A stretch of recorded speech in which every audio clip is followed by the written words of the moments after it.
सांगा मी कोण? तुमच्या मुखातील शब्द आहे. हे भगवंत, तू कोण आहे सांगे? पटात पूर्वी शिवशंकराची भक्ती कर. आज भक्ती पूर्ण क्रिया थांबव. सांगा मी कोण? बघ ऐक, तू कोण कुणाचा? अरे आता ज्यांची तू भक्ती केली म्हणजे देवादिदेव महादेव शंभू महादेवांची तू भक्ती केली, त्याच महादेवांची अर्धांगिनी म्हणजे माता पार्वती हिनं एकदा आपल्या बळीपासून एका बालकाची निर्मिती केलेली होती. पण त्या बालकाचं शीर शंभू महादेवाने धडापासून वेगळं केलं होतं. आपल्या बाळाचं शीर धडापासून वेगळं केलं म्हणून माता पार्वती विजयला करू लागली. त्यावेळी तिच्या ठिकाणी ममता निर्माण झाली.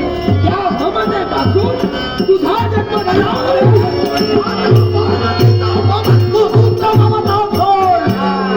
माता पार्वतीच्या प्रजापासून मी जन्मलो. अर्थात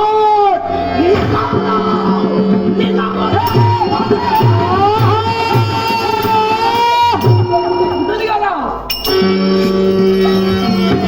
माझं अस्तित्व मला सिद्ध करायचं आहे. काय म्हणतोय? अरे माझं पण म्हणणं तेच आहे की तू एक देवतातील घटक आहेस. त्यातल्या त्यात शंभू महादेव माता पार्वती यांचा तू पुत्र आहे. म्हणजे स्वतःची अशी ओळख निर्माण व्हायला हवी आहे म्हणून तू जातोय. पण मला सांग, सुरुवात कुठून करणार?